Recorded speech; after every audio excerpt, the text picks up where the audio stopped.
The morning of May 6, 2025, dawned like any other in the bustling cities of Delhi and Islamabad. But within hours, the news began to filter through, spreading like wildfire across the subcontinent and the world. India had launched a military strike against Pakistan. Details were sketchy, but one thing was clear: a line had been crossed. This was not the usual exchange of fire across the line of control in Kashmir, a grimly familiar rhythm for both nations. This was different. This was a calculated strike, deep within Pakistani territory. The immediate aftermath was a blur of confusion and accusation. India claimed the strike was a preemptive measure against an imminent terrorist threat, targeting a training camp run by a group with ties to Pakistan's intelligence services. Pakistan vehemently denied any such involvement, decrying the attack as an act of unprovoked aggression. The world watched with bated breath, fearing the worst. The India-Pakistan rivalry, a long and bloody saga, had once again flared into dangerous life. The question on everyone's mind: could this be the spark that ignites a wider conflict, one with potentially catastrophic consequences for the region and beyond? Indian defense officials were quick to justify the strike. They presented evidence, satellite images, and intercepted communications, they claimed, proving the targeted facility was a breeding ground for terrorists planning attacks on Indian soil. "We acted with restraint, targeting only the terrorist infrastructure and minimizing civilian casualties," the Indian Defense Minister declared in a televised address. Pakistan has long provided safe haven to these groups, turning a blind eye to their activities. This strike was a necessary act of self-defense, a message that we will not tolerate terrorism in any form. The Indian government also pointed to a recent uptick in cross-border infiltration and ceasefire violations along the line of control in Kashmir. They argued that Pakistan was deliberately escalating tensions, pushing the region towards conflict.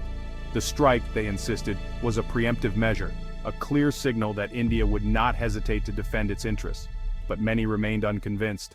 Critics within India and abroad questioned the timing and scale of the attack.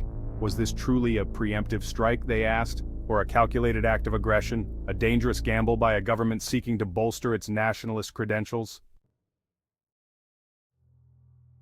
The response from Pakistan was swift and furious. The government condemned the strike as a blatant act of aggression and a violation of its sovereignty. They denied any involvement in terrorism, accusing India of fabricating evidence to justify its actions. "This is not just an attack on Pakistan, but an assault on regional peace and stability," the Pakistani Prime Minister declared in an impassioned address to the nation. "We will not be cowed by this act of aggression.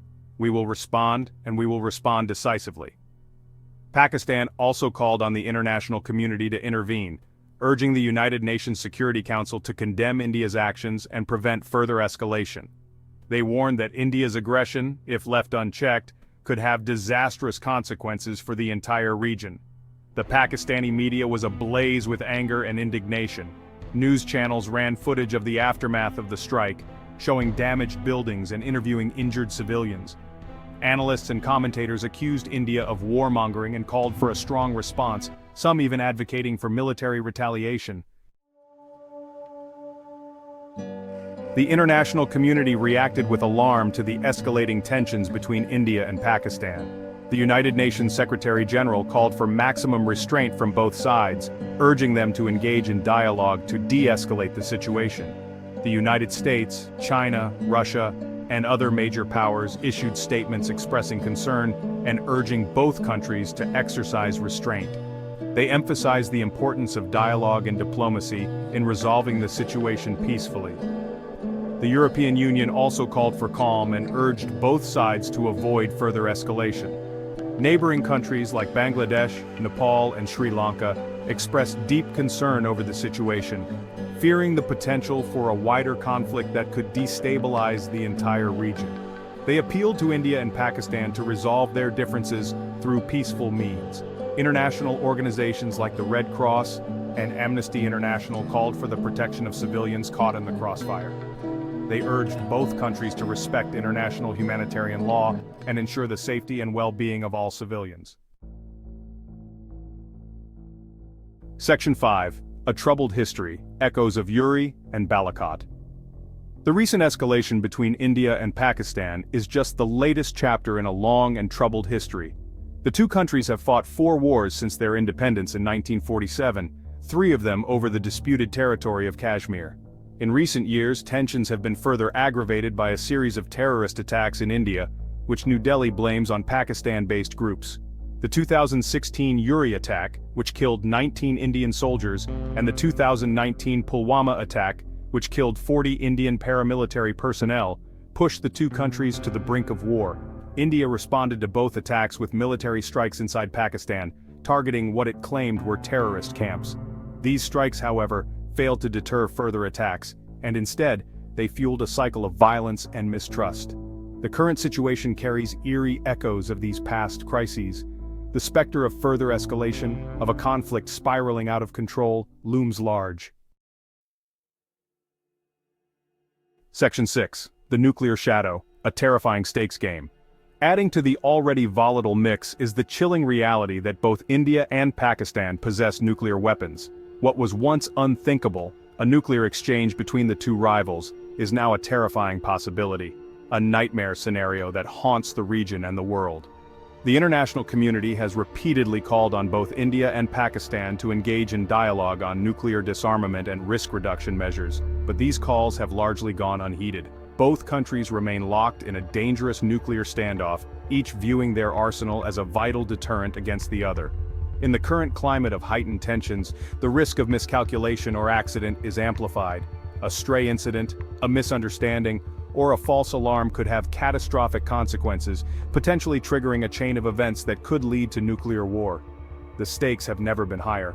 The world watches with bated breath, hoping that sanity will prevail, and that both sides will step back from the brink. Section 7. The Path Forward. Dialogue as the only option. The path forward is clear, even if the will to take it remains elusive. Dialogue, however difficult or seemingly impossible, is the only way to break the cycle of violence and mistrust that has plagued India-Pakistan relations for decades. Both sides must resist the siren song of jingoism and warmongering that often emanates from their respective media and political circles. They must choose the path of restraint and responsibility, recognizing that another war would be catastrophic for both nations and the wider region.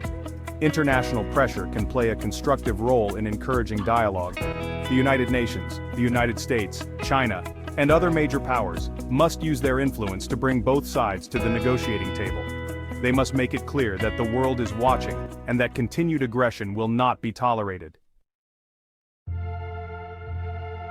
Section 8. The price of enmity, development, held hostage. The human cost of this enduring conflict is immeasurable. Generations have grown up in the shadow of animosity and violence. Countless lives have been lost and countless more have been scarred by the trauma of war and terrorism. Beyond the immediate human toll, the conflict also exacts a heavy economic price. Both India and Pakistan spend billions of dollars each year on their militaries, resources that could be better spent on education, healthcare, and poverty alleviation. The development of both nations is held hostage to this rivalry. Instead of harnessing their collective potential for the betterment of their people, they remain trapped in a zero-sum game, where one side's gain is perceived as the other's loss. Section 9. A plea for peace, for the sake of the subcontinent and the world. The recent escalation of tensions between India and Pakistan is a stark reminder of the fragility of peace in South Asia. It is a wake-up call, a desperate plea for sanity and restraint. The world cannot afford another war in South Asia, a region already grappling with poverty, inequality, and climate change. The consequences of such a conflict, especially given the nuclear dimension, are too terrifying to contemplate. It is time for both India and Pakistan to choose the path of peace. It is time to break free from the shackles of history and embrace a future of cooperation and coexistence. The future of the subcontinent, and indeed the world, may very well depend on it.